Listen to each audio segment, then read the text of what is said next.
Circle of Inevitability, capítulo 324. Qual é o verdadeiro e qual é o falso? Após uma breve menção ao motivo da escolha de seu assento, Buller olhou para Lumian, com um sorriso autodepreciativo nos lábios. Eu não esperava que você abrisse fogo tão rápido. A mão de Lumian pousou casualmente no revólver ao seu lado enquanto ele lhe ofereceu um leve sorriso em troca. Parece que as pessoas que você conheceu antes são cidadãos cumpridores da lei. Os instintos de Buller, afiados por experiências passadas de espancamento, o incitaram a retrucar. Mas, ao comparar o comportamento de Lumian com aqueles de seus encontros anteriores, ele encontrou uma lógica estranha nas palavras do homem. Graças ao abrigo da lei, ele, colunista do rosto fantasma, conseguiu sobreviver até aquele momento. Você não tem medo de atrair a polícia? Buller se virou para olhar o garçom, que não ousou se aproximar com o cardápio e a lista de bebidas. Disparar uma arma em um lugar como este não é um incidente menor. Alguém já deveria ter alertado as autoridades. Lumian riu. É por isso que temos que nos apressar. Com suas palavras pontuadas por ações deliberadas, Lumian pegou seu revólver, girou o cilindro e colocou um cartucho amarelo na câmara vazia, bem diante dos olhos de Buller. Quero saber quais cortesãs deixaram a Rue de la Muraille, esse refúgio de extravagância, nos últimos 2 meses, Lumian perguntou com calma e determinação. Instintivamente, Buller balançou a cabeça. Elas não são verdadeiras cortesãs. Essas mulheres possuem suas luxuosas residências e amantes permanentes. Elas frequentam a alta sociedade, exercendo influência sobre indústrias e políticas apenas com suas palavras. Este lugar age meramente como uma reserva para cortesãs. Só estou interessado naquelas que se encaixam na minha descrição. Lumian descartou os detalhes. O olhar de Buller oscilou entre o revólver na mão de Lumian e disse, lembrando-se. 4 delas. Liu Yort se casou com um comerciante de Loen e se mudou para Backlund. Vaso branco, Sophie se tornou amante do membro do parlamento Batis, participando de banquetes e salões da alta sociedade. Ela teve a chance de se tornar uma verdadeira cortesã. Rosa Serena, Mary foi vítima de doença mental e mutilou seu rosto com uma tesoura uma manhã. Ela está confinada em um asilo. Beleza temperada, Paulina desapareceu da Rue de la Muraille sem deixar vestígios, como se tivesse sido levada por alguém de status. Conforme Buller relatou, ele notou a figura arrojada à sua frente, pronta para atirar a menor provocação, pegando um post-it e uma caneta tinteiro, e anotando meticulosamente.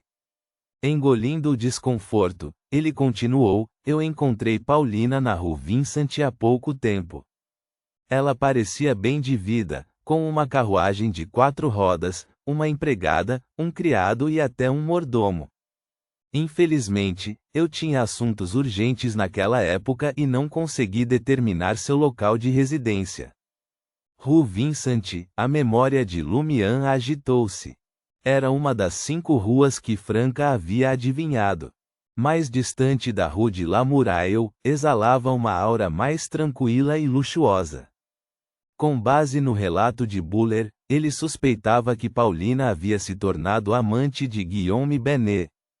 Para um fugitivo, uma cortesã em potencial provou ser uma escolha mais segura do que frequentar a Rue de la Muraille. Guillaume Benet era inteligente e capaz.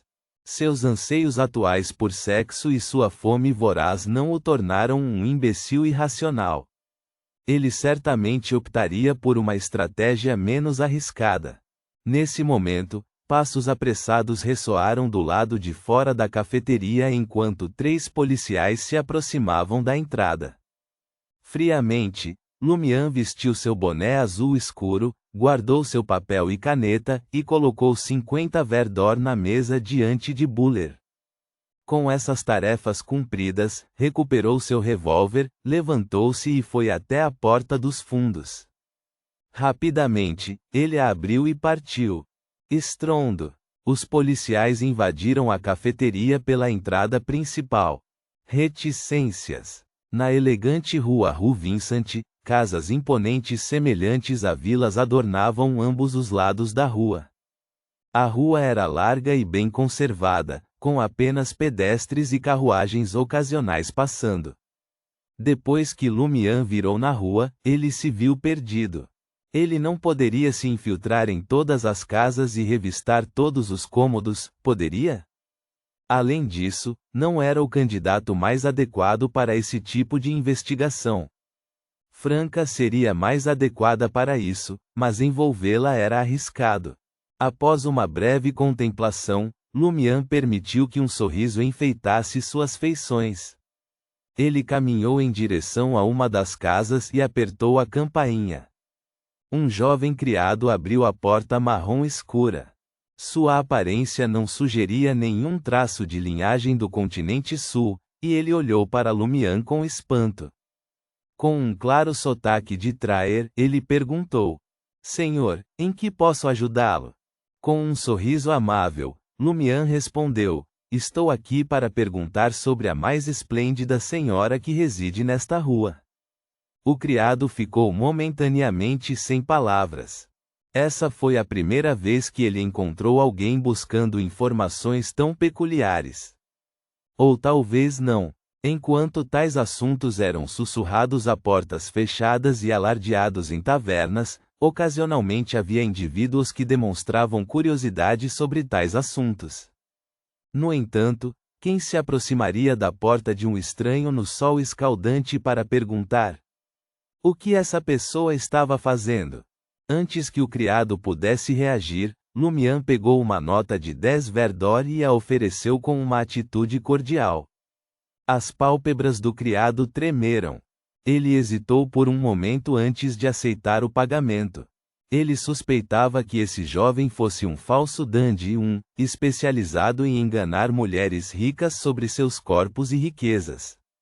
A aparência e a conduta combinavam com as descrições encontradas nos jornais.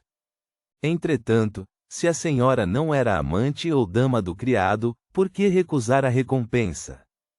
Quando o estranho adquiria o que procurava, uma certa senhora também recebia alguma gratificação.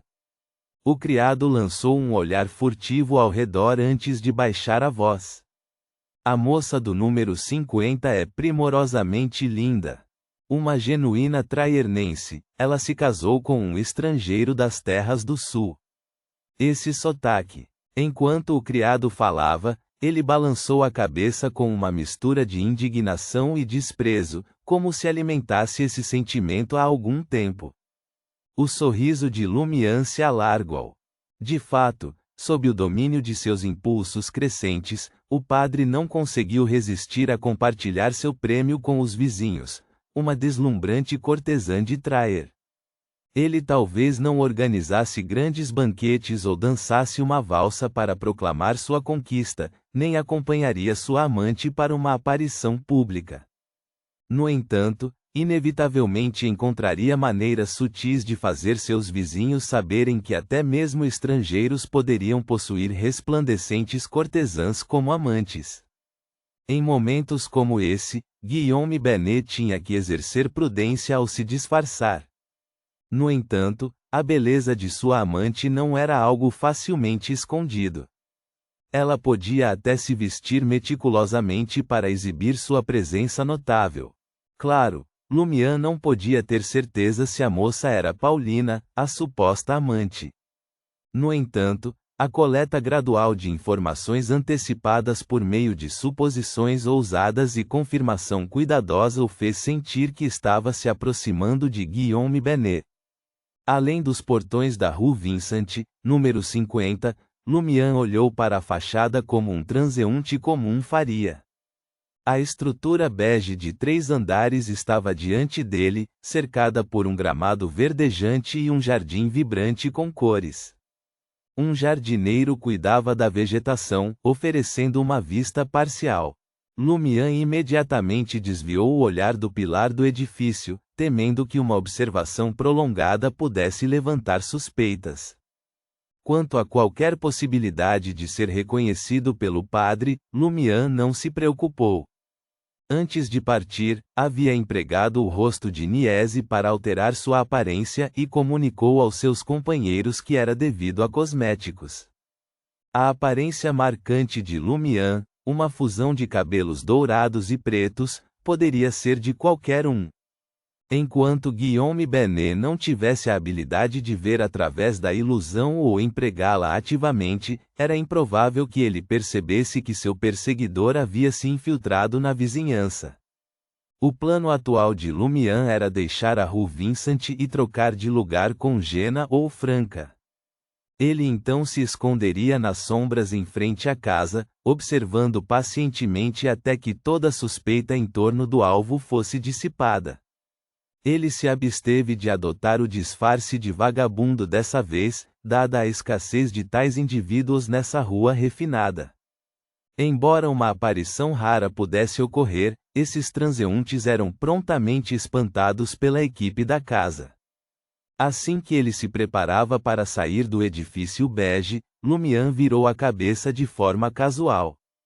Seu olhar pousou em uma figura visível através da janela da sala de estar. A figura tinha uma altura modesta, mal alcançando 1,7 metro.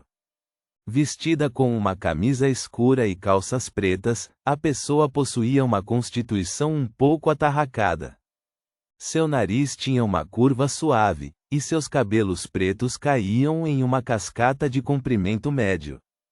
As pupilas de Lumian dilataram por um breve momento antes de retornarem rapidamente ao seu estado normal. Um leve sorriso surgiu nos cantos de seus lábios, e um fogo invisível pareceu acender-se em seus olhos. Apesar do disfarce habilidoso, Lumian o reconheceria mesmo se ele fosse reduzido a cinzas. Era Guillaume Benet, o padre de Cordoue. As feições se contorceram em uma mistura de perplexidade e intriga. Lumian lutou para conter sua surpresa, seu olhar se voltou para a frente. Ao mesmo tempo, sua mente acelerava enquanto ele avaliava o próximo passo a tomar. Em pouco tempo, ele chegou ao fim da Rue Vincent. Naquele exato momento, um papagaio adornado com penas verdes e brancas levantou voo da Rue de la Muraille e pousou no ombro de Lumian. Ele gorjeou animadamente: localizamos o alvo. Localizou o alvo? Então quem eu acabei de ver? Outro padre? Lumian ficou momentaneamente pasmo e perplexo. Qual deles era o verdadeiro Guillaume Benet? Ele havia errado no julgamento, ou a Ordem da Cruz de Ferro e Sangue e o Rato, Cristo foram enganados? Reticências. 15 minutos antes, no bordel de Endro, na Rue de la Muraille. No bar anexo no primeiro andar, Albus saboreava seu lunch-proof enquanto observava discretamente os atendentes, os trabalhadores e o supervisor que administrava o estabelecimento. Sua avaliação abrangeu a clientela também, mas não produziu nada de notável. Muitos esconderam suas identidades usando máscaras variadas, tornando quase impossível revelar seus verdadeiros eus. Tendo obtido uma visão preliminar do funcionamento interno do bordel de Endro, Albus aproveitou a chance para ir em direção ao banheiro. Ele desviou para o caminho que levava à cozinha quando um atendente se aproximou, carregando uma coleção de post-its. A responsabilidade desse atendente envolvia registrar as necessidades de cada cômodo e repassar os pedidos para a cozinha. Albus, marcado por seu cabelo ruivo escuro, avançou e pegou um punhado de moedas brilhantes junto com um maço substancial de notas do bolso. As feições do atendente se contorceram em uma mistura de perplexidade e intriga. Albus sorriu e disse: "Estou à caça de um canalha.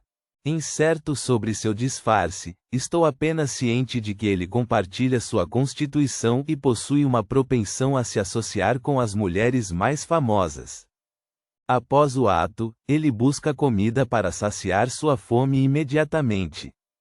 Se você puder me fornecer os detalhes relevantes, tudo isso é seu. Nota: 1. É o homem moderno perfeito, que opta por viver a vida intensamente, que dá um enorme valor e atenção ao esteticismo e à beleza dos pormenores, quer exteriores quer interiores. Ponto.